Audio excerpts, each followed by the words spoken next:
Hello, ladies and gentlemen of the YouTube, and welcome to the big reveal of the big project that I've been working on in secret for the last 3 months. What has it been? Well, come step into my office, sir, and take a look at... Ta-da! My new drafting / light table. I built this thing. Let's get a bit better light here. I built this thing by hand. This whole table. Yeah, so basically, I've been working on this table for the last couple of months now. And the idea behind it was that I'm an artist, professionally. I'm trying to get a career in animation.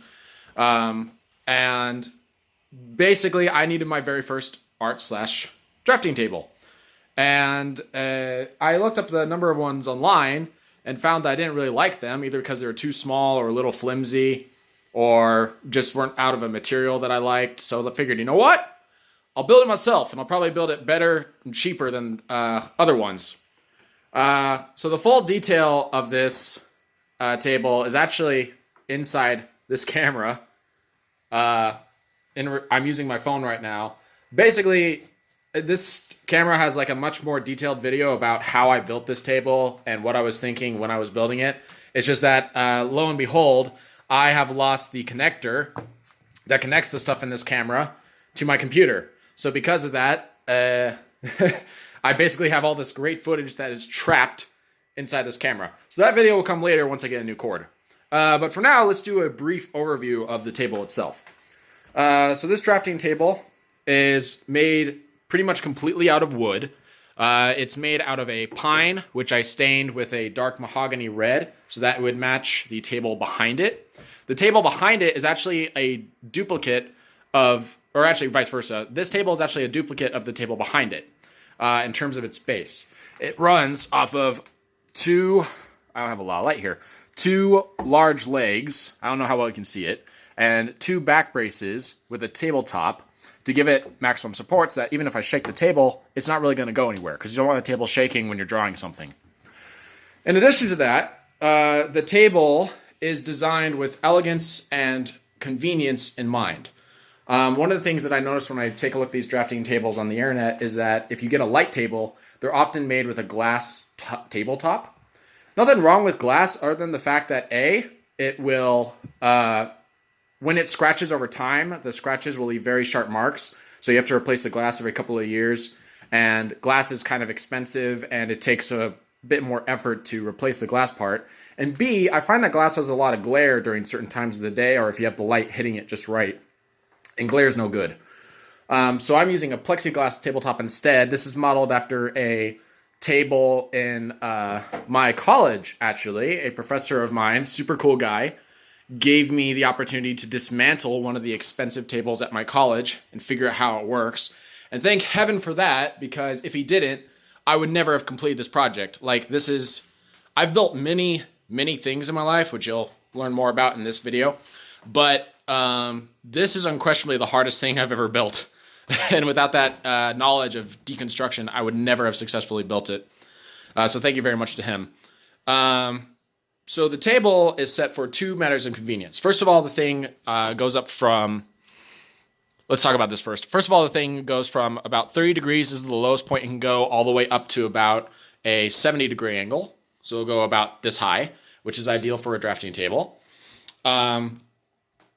The second advantage it has is that this plexiglass tabletop is a standard size that you find at retailers. The reason being 24 by 48. The reason that matters is that when the plexiglass wears off in like 20 years or so, all I have to do is go to a manufacturer and just get a new sheet of plexiglass, and then I just have to drill 3 holes through the top of it at these exact locations, and then just insert the screws, and with that I've replaced the tabletop. In comparison to something like a wooden drafting table or a glass drafting table, a wooden drafting table you'd have to take outside of your house and sand the entire surface of the tabletop, polyurethane it, and then bring the entire table back into your house, which is an immense pain in the ass. In direct comparison, a glass tabletop, which I mentioned earlier, when it scratches, it leaves sharp parts, and it is a little bit more of a pain to replace glass, because glass often has like slots that you have to put in so that because the edges of glass are very sharp as well, so it's usually kept in a steel frame of some sort. Now, the other nice thing about this is the light inside. So if we turn on the light here, first of all, you'll notice it's very bright, very intensely bright. It runs at 1,200 lumens, which is basically bright enough to light up an entire room like this. In fact, if I turn off the lights that I have in this room, turn off that light, turn off this light, so that we have nothing but the daylight, and I turn on the light of the table, you'll see it actually lights up the entire room pretty nicely. Because again, this is an office light. It's the same kind of light you'd see hanging at the top of office buildings. There'd be a bunch of these little squares in a row. And the light is inside this wooden frame right here. You can see it through the translucent plexiglass. And the light is also a standard size, because the way that these roof lights work is that they're sold in like 11 by 11, 12 by 12, 13 by 13, and then after that they start expanding into rectangular shapes like 18 by 24. And so with this being a standard size and being connected to this light box right here with a simple connector cable, all I have to do whenever this light dies out, like in 20 years or so, is just take out the light, replace it with a new one, snap the new parts together, and there it is. I don't have to completely rewire a whole new light set. I don't have to put down strips of LEDs. I don't have to do any of that. And so again, this light's very bright. It's 1,200 lumens. It runs at 6,000 to 6,500 K light color, which is white light, which is ideal for drawing. And it only runs on like, what was it? Like a 12 volt switch. It doesn't take a lot of power. So even if I have this thing on for hours and hours and hours, it's not going to get hot at all.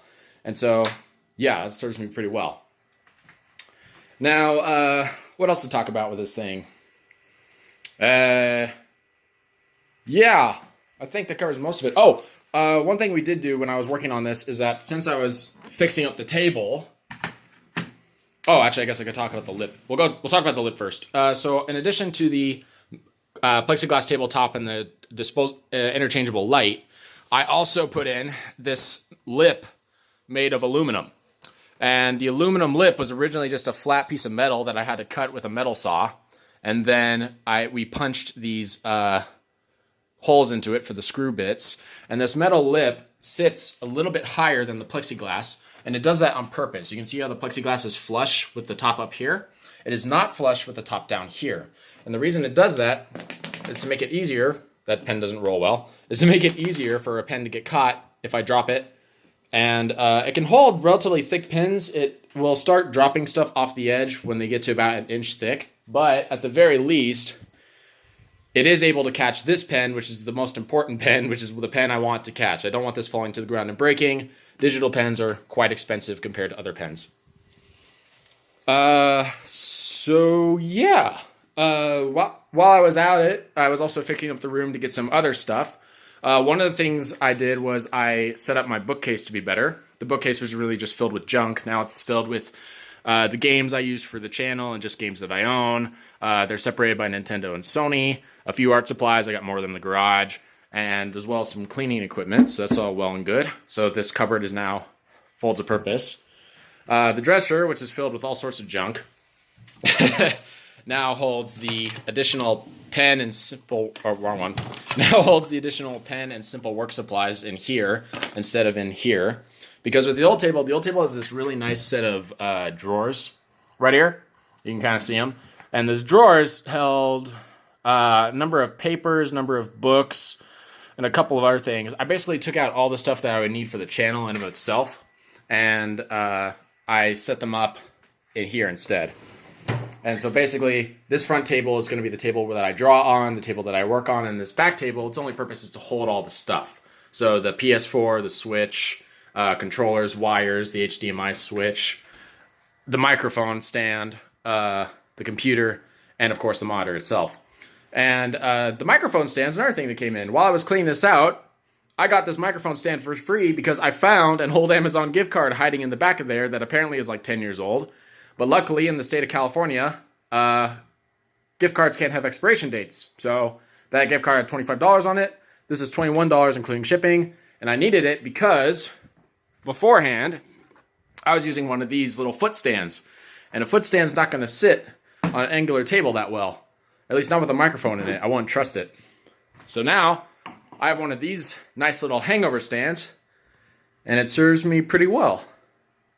And let's see, anything else to mention? I guess I can mention the stool. So there's my bed. It's right next to my workplace, so I can go to work right away. It's under all my swords. And the stool is nice because A, it can hold my laptop here so that my laptop will, I can just pick it up next to the bed when I wake up and check out email, which is wonderful.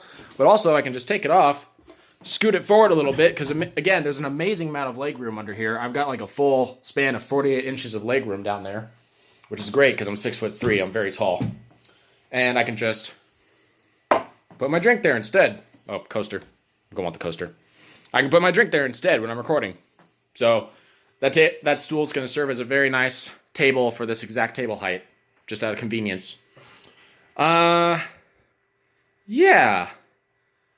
I think that covers everything. Okay, so basically, guys, this is a huge milestone in my life for me. It's my very first drafting table in my art career. I built it myself. Again, the most difficult thing I ever had to build. Took me 3 months to build it.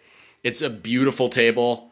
I worked really hard on it. Again, special thank you to the professor who let me dismantle the table to figure out how I was going to build this thing to begin with. And it's just so cool. I had to share it with somebody, so I figured why not share it with everybody, right? All right, ladies and gentlemen, thank you very much for watching. If you liked the video, give it a thumbs up and subscribe. And I'll see you all in the next video, which is Pokemon. Pokemon Sword came out yesterday. So, with that, I'll see you later. Goodbye. Have a good one, everybody.